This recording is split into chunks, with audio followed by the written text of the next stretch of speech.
ఇక super exclusive news చూద్దాం. Coffee కబుర్ల పేరుతో ఒకవైపు ముఖ్యమంత్రి చంద్రబాబు పార్టీ కార్యకర్తలతో కలిసి కూర్చుని వారి అభిప్రాయాలు వింటున్నారు. మరోవైపు మాటా మంతి అంటూ డిప్యూటీ సీఎం పవన్ కళ్యాణ్ నేరుగా జనంలోకి వెళ్లి వారి సమస్యలను అడిగి తెలుసుకుంటున్నారు.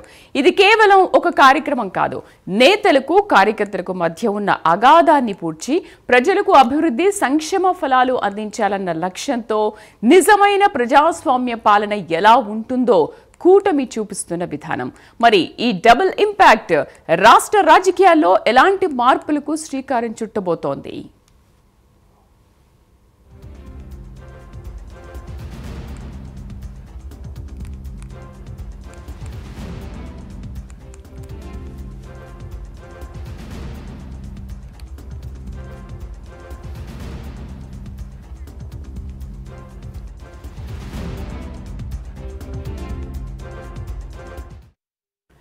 సూపర్ ఎక్స్క్లూజివ్ న్యూస్ చూస్తున్నాం. కాఫీ కబుర్ల పేరుతో ఒకవైపు ముఖ్యమంత్రి చంద్రబాబు పార్టీ కార్యకర్తలతో కలిసి కూర్చొని వారి అభిప్రాయాలు వింటున్నారు. మరోవైపు మాటా మంతి అంటూ డిప్యూటీ సీఎం పవన్ కళ్యాణ్ నేరుగా జనంలోకి వెళ్లి వారి సమస్యలను అడిగి తెలుసుకుంటున్నారు.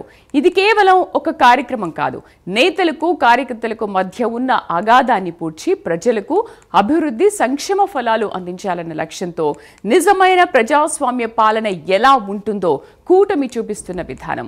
మరి ఈ డబుల్ ఇంపాక్ట్ రాష్ట్ర రాజకీయాల్లో ఎలాంటి మార్పులకు శ్రీకారం చుట్టబోతోంది తెలుసుకుందాం. మా కరెస్పాండెంట్ రాజ్ కుమార్ పూర్తి సమాచారాన్ని లైవ్ లో అందిస్తారు.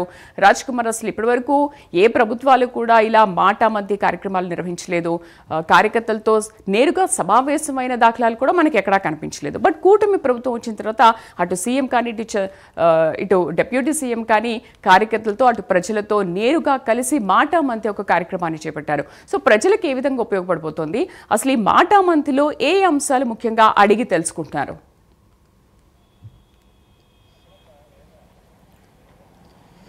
రైట్ శ్రీదేవి, మొత్తానికి ఆంధ్రప్రదేశ్లో కూటమి ప్రభుత్వం ఏర్పాటైనటువంటి తర్వాత ప్రత్యేకంగా రాష్ట్రంలో గత 5 సంవత్సరాలు రాష్ట్రం ఏం కోల్పోయింది, ప్రత్యేకంగా రాష్ట్రానికి కావాల్సినటువంటి మౌలిక సదుపాయాలు, పెట్టుబడులు, రాష్ట్రంలో జరగాల్సినటువంటి అభివృద్ధి, ప్రత్యేకంగా వీటి లక్ష్యంగా కూటమి ప్రభుత్వ ఏర్పాటుకు ఆంధ్రప్రదేశ్లో 3 పార్టీల కలయిక, ఆ పార్టీలు విజయం సాధించినటువంటి తర్వాత ప్రత్యేకంగా కొన్ని విభిన్నమైనటువంటి కార్యక్రమాలు, అదేవిధంగా రాష్ట్ర పరిపాలన ముఖ్య ఎజెండాగా ప్రత్యేకంగా ఇటు అమరావతి రాజధాని నిర్మాణంగా ఏదైతే కూటమి ప్రభుత్వ పరిపాలన సాగుతుందో ప్రత్యేకంగా ముఖ్యమంత్రి చంద్రబాబు ఇటు కాఫీ విత్ లీడర్స్ అనేటువంటి ఒక కార్యక్రమం ఏదైతే ప్రత్యేకంగా ఏదైతే ఇటు రాష్ట్ర ప్రభుత్వం చేస్తున్నటువంటి అన్ని కార్యక్రమాలని కూడా ప్రజల్లోకి ఇటు బలంగా తీసుకెళ్లేది ఇద్దరు ప్రత్యేకంగా ఏదైతే ఆ రాజకీయ పార్టీకి సంబంధించినటువంటి కార్యకర్తలు, నాయకులు, అటు పరిపాలనా విభాగంలో కనుక చూసుకుంటే అధికారులు,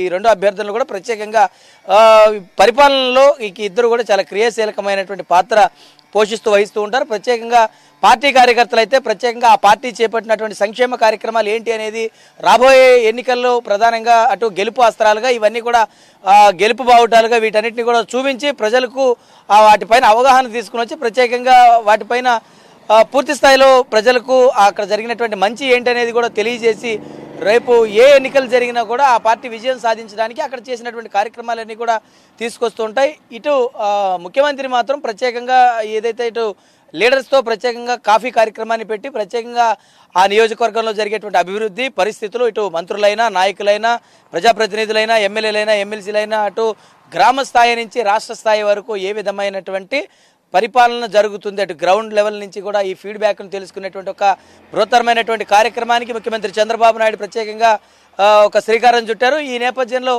గ్రామ స్థాయి నుంచి అటు మండల స్థాయి వరకు అక్కడ ఉన్నటువంటి మండల నాయకులు అందరూ కలిసి ఇటు జిల్లా నాయకత్వం అందరూ కలిసి కొంత ఎమ్మెల్యేలు మంత్రులందరితో కలిసి ముఖ్యమంత్రి, ఈ విధమైనటువంటి ఒక ప్రక్రియ ఈ కూటమి ప్రభుత్వ పరిపాలనలో కొనసాగాలి. ఖచ్చితంగా గ్రౌండ్ లెవెల్లో రియాలిటీస్ ఎప్పటికప్పుడు కూడా ప్రభుత్వానికి చేరాలనేటువంటి ఒక లక్ష్యం ఏదైతే ఉందో అక్కడ జరిగేటువంటి అవకతవకలు ఏదైనా ఉన్నా కూడా ఇప్పటికప్పుడు తెలుసుకునేటువంటి పరిస్థితులు ఉంటాయి కాబట్టి తెలుసుకోవాల్సిన అవసరం ఉంది. ఇటు ఉప ముఖ్యమంత్రి పవన్ కళ్యాణ్ కూడా మాటా మంతి కార్యక్రమంతో ప్రత్యేకమైనటువంటి కొన్ని కార్యక్రమాలు తీసుకుని వచ్చారు. ఆయన కూడా అధికారులతో ప్రత్యేకంగా సమావేశం నిర్వహిస్తున్నారు.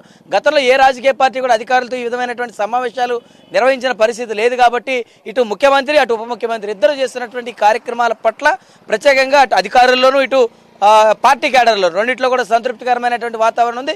చిన్న చిన్న మనస్పర్ధలు ఏమైనా కూడా సదురుకుని ఒక 15 ఏళ్ల పాటు సుదీర్ఘంగా కూటమి ప్రభుత్వమే ఆంధ్రప్రదేశ్లో పరిపాలన చేయాలనేటువంటి ఒక లక్ష్యంతో 3 పార్టీలు కూడా కలిసి పనిచేయాలనేటువంటి ఒక నిర్ణయానికి అయితే వచ్చి మరి ఆ విధంగానే ప్రయాణం సాగుతుందని చెప్పుకోవచ్చు. శ్రీదేవి. రైట్ రాజ్ కుమార్.